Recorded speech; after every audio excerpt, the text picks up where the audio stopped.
Hey everyone, this is Mike from the Comic Book Trove, back today with another book review, and today I'm going to be taking a look at the recently released Persona 5 plus Persona 5 Royal official design works. Came out a few months ago, I think, maybe 3 or 4 months ago, something like that. And it's something that it was of interest to me as a Persona 5 fan, and as somebody who occasionally collects these kinds of kind of art books that feature the sort of concept work and ideas and commentary relating to specific games and films and stuff like that that I particularly like. I'm a fan of Persona 5, that probably goes without saying at this point, given the book I'm going to be looking at here. Certainly wouldn't have picked this one up if I wasn't a fan of it. And maybe if you're a fan yourself, this is something that's perhaps been on your radar, and hopefully as I give a look through this today, maybe it helps you make your mind up one way or the other as to whether or not this is something you want to add to your own collection or not. But it's a really nice book. It's hardcover. It's quite a tall book, quite a hefty one. A lot of pages in here. Specifically, it does say on the back here that it's 544 pages, and it is full of primarily artwork. It's illustrations, it's rough concepts, and bits of commentary as well from the creators of the game. The outline, the rationale, really, the ideas, the logic behind some of the ideas, some of the stuff that they thought about putting in the game, stuff that didn't ultimately make it, or things that they ended up heavily editing or reworking to get it into the final product. It's really interesting. If you're a fan of it, the game Persona 5, I'm sure this is something that, at least on some level, would be of interest to you. But let's have a look through the book anyway.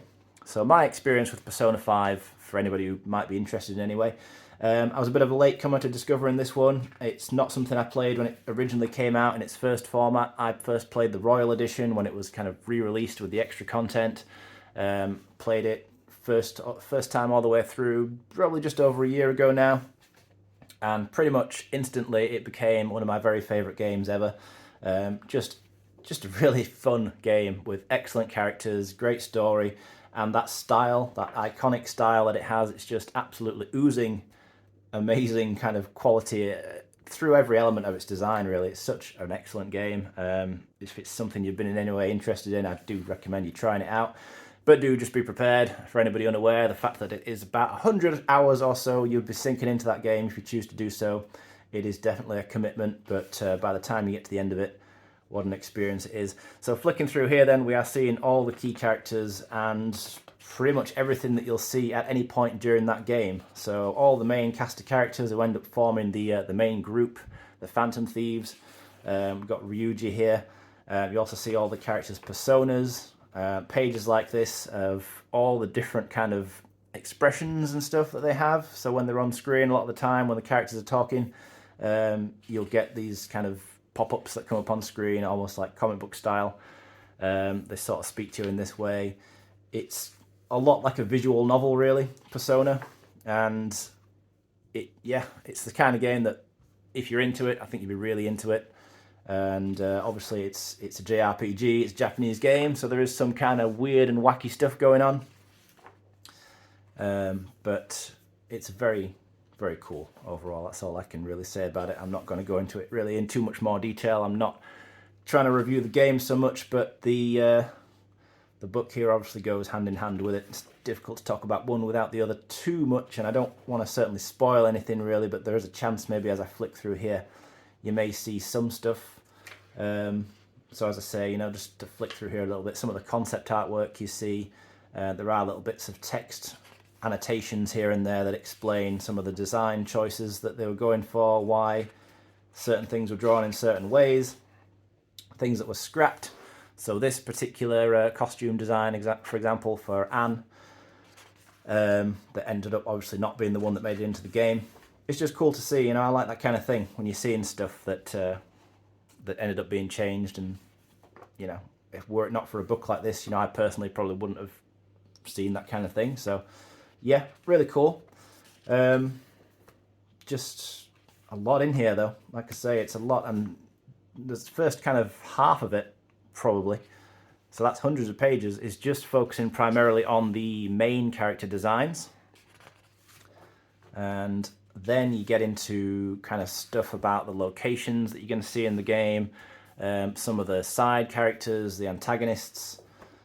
But yeah, it's very comprehensive, I think it's fair to say, and if it's something that you yourself have picked up or have any interest in, Also feel free to share your thoughts on this one as well, and any thoughts on the game itself. I wouldn't mind really hearing what people think about that. Pretty sure there's been mostly positive comments. It's a pretty well regarded game overall, I'd say. Not for everybody, I'm sure, in the same way that nothing's for everyone, but yeah, I'm a huge fan anyway. So these ideas here is our more concept artwork of the gun shop owner. The doctor who's in the game, Ty Takemi. Very cool. Very, very cool. Let's flick on a little bit and just move on to some of the other stuff. So you see like side characters come in, some of the confidants you meet during the game, not necessarily the playable characters. You've got Sai Najima. You're going to see a lot of her throughout the game if you do play it.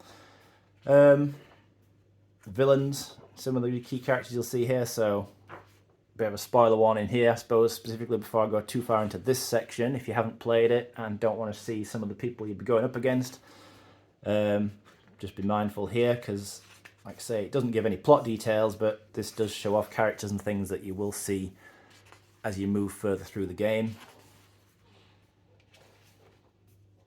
And I thought that was a weird design. This particular character here, again, trying to keep it vague. Really don't want to spoil too much. Although, yeah, there's probably a high chance if you're watching this that you've played it anyway, or at least have a good idea of what goes on. But even so, not trying to do an in-depth discussion here, not least of all because it's such a crazy, ridiculously long game with so much going on. It would be too easy to fall down a rabbit hole if I started talking about it. I'd probably go on and on and on, and that's, as I say, not what I want to do here. So here's the map. So like I say, you do get a bit on locations. So this section, it does outline along the top here kind of the sections of the book that's specifically split into main characters, side characters, the world of P5, interview, and then there's a section at the back on Persona 5 Royal content specifically.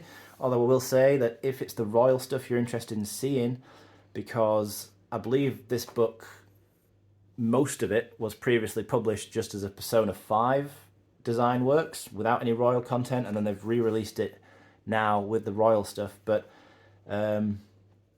if you are just interested in the Royal editions, there's not a lot in here really. I think it's about 50 pages at the end. Honestly, that's the only slight disappointment with the book. I feel they could have put a bit more in there for that final bit. But here, so you're seeing all kinds of location designs, but even just specific tiny details as well, like the fonts and logos and stuff you'll see throughout the game. I mean, some of this stuff, you might not even really notice as you're playing through it, when we're talking about things as small and specific as that. But yeah, so a lot of the key iconic locations that you will see and visit many times as you go through that story. Some of the game's kind of dungeons, palaces as they are in the game, obviously, but yeah. If we move on then, I'll just show off the Royal section specifically, just to illustrate my point there as to how kind of,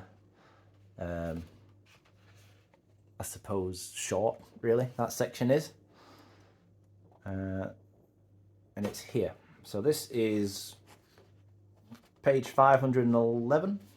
Well, around about page 510-ish when you get into the Royal editions here. So it's really on the last 30 maybe pages of the book. Not that it's bad, obviously it's still interesting to see this stuff. But like I say, if you're somebody who had a previous edition of this and you were mostly looking for this stuff, it's not particularly substantial, unfortunately. The main detail is probably a bit of information here on Yoshizawa. Kasumi Yoshizawa, and a little bit on Dr. Maruki as well. A couple of characters who play key roles in the Royal content specifically. But other than that, not a massive amount here. I do like these, actually. The game gives you these kind of fun photos during key plot moments where the group get together and have these kind of fun social situations. They'll pop up on your screen now and then, and it's cool to have a collection of them there in this book. This is, I think, the actual front cover, the game cover of Persona 5 Royal. and then just a couple of other bits and pieces in the back. Really, it is something that I think if you're a Persona 5 fan, and certainly if you enjoy these kinds of books, then it's a bit of a no-brainer. You probably would really like this one. But it's one of them. It's very much, obviously, if you're a fan of the game, you'd probably like this, and if you're not, then you probably won't, because you wouldn't really get much out of it. But hopefully this has been of some interest anyway for those who did have any interest in the book and seeing a bit of a closer look at it. Any thoughts you've got on this, feel free to share. I'm happy to discuss it as always. But otherwise, I'll be back again soon to discuss something else.